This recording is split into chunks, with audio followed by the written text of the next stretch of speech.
Bonjour à tous. Aujourd'hui, nous allons nous intéresser au trèfle, une plante que l'on rencontre souvent dans nos prairies et jardins, mais dont les propriétés et usages sont méconnus. Le trèfle à quatre feuilles est célèbre pour porter chance, mais il a d'autres propriétés plus concrètes. L'espèce la plus commune dans les prairies et les pelouses des régions à climat tempéré est le trèfle blanc, mais nous allons parler ici plus particulièrement du trèfle des prés, caractérisé par ses fleurs roses. Il est légèrement plus grand en hauteur que le trèfle blanc. Les enfants apprécient en général la saveur sucrée des fleurs de trèfle qu'ils peuvent cueillir et suceter lors des promenades.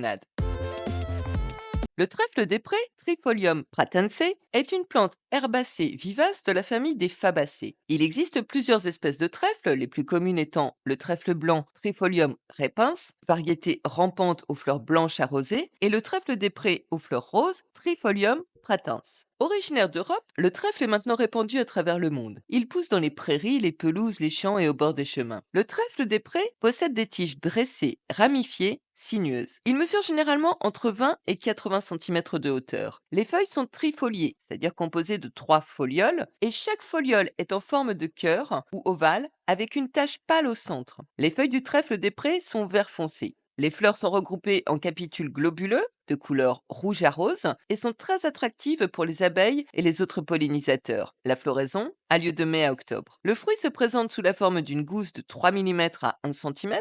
La plante possède un système racinaire pivotant profond qui améliore la structure du sol et qui fixe l'azote.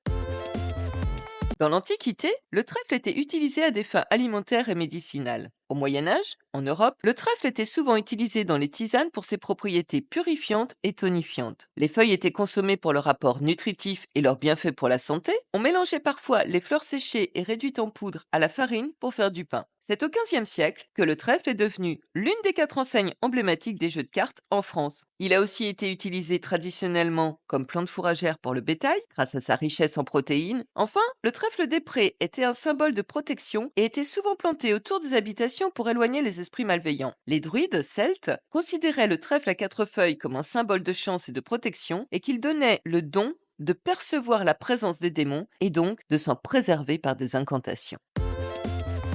Le trèfle blanc n'a pas d'usage médicinal. Par contre, le trèfle des prés a quelques propriétés. Le trèfle des prés est dépuratif, détoxifiant et diurétique. Il aide à éliminer les toxines du corps et favorise la diurèse, améliorant ainsi la santé des reins et du foie. Le trèfle des prés est anti-inflammatoire et antioxydant. Il aide à réduire l'inflammation et à protéger les cellules contre les dommages oxydatifs. Le trèfle des prés est un régulateur hormonal. Les isoflavones du trèfle des prés agissent comme des phytoœstrogènes qui aident à équilibrer les hormones, particulièrement utiles pour atténuer les symptômes de la ménopause, tels que les bouffées de chaleur. Le trèfle des prés est expectorant. Il aide à traiter les troubles respiratoires comme la toux et le rhume.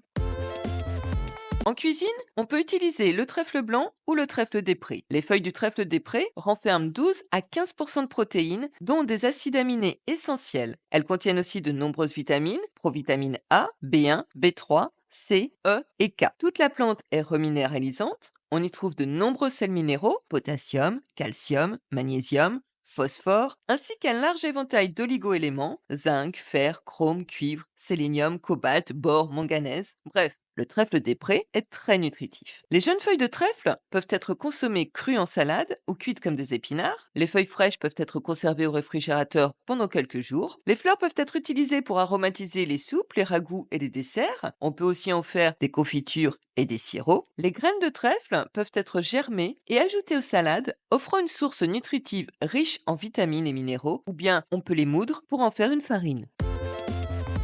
On peut cueillir les trèfles toute l'année, mais la meilleure période est au printemps, avant la floraison complète. Les feuilles seront plus tendres et donc plus savoureuses. Les fleurs peuvent être récoltées lorsqu'elles sont pleinement ouvertes, en général d'avril à octobre. Les feuilles fraîches et les fleurs peuvent être lavées et utilisées directement en cuisine.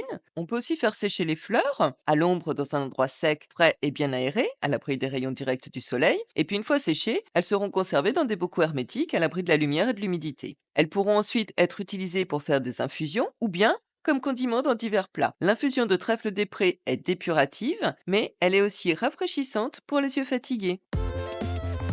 En jardinage, en tant que plante fixatrice d'azote, le trèfle des prés est souvent utilisé comme engrais vert dans les rotations des cultures pour améliorer la fertilité du sol. On l'utilise en permaculture pour régénérer les sols et prévenir l'érosion. Le trèfle des prés est aussi une plante très mellifère qui attire les abeilles, contribuant à la biodiversité dans le jardin et à la production de miel. En cosmétique, les extraits de trèfle des prés sont utilisés pour leurs propriétés apaisantes et régénératrices, notamment dans les produits anti-âge. Les infusions de trèfle des prés peuvent être utilisées comme rinçage pour les cheveux pour ajouter de la brillance et de la douceur. Bref, le trèfle des prés, ça n'est pas que pour les lapins. Vous pouvez vous aussi profiter de sa richesse nutritive et de ses propriétés médicinales. Rappelez-vous que les mauvaises herbes, ça n'existe pas. Il n'y a que des plantes que souvent on ne connaît pas bien, ou peu, mais elles ont cependant toutes leur raison d'exister. C'est sur le trèfle des prés que s'achève cette série des 40 plantes de base à connaître. Une deuxième série est en préparation, parce qu'il y a encore de nombreuses plantes ou arbres qui nous entourent qu'il est utile de connaître, soit pour leurs usages culinaires, soit pour leur utilisation médicinale, ou encore pour leur toxicité, parce que, en effet, il me semble tout aussi important d'identifier les plantes comestibles que les plantes vénéneuses. Donc, dans la deuxième série, j'inclurai des plantes toxiques, mais qu'il me semble intéressant de savoir reconnaître. Alors à bientôt!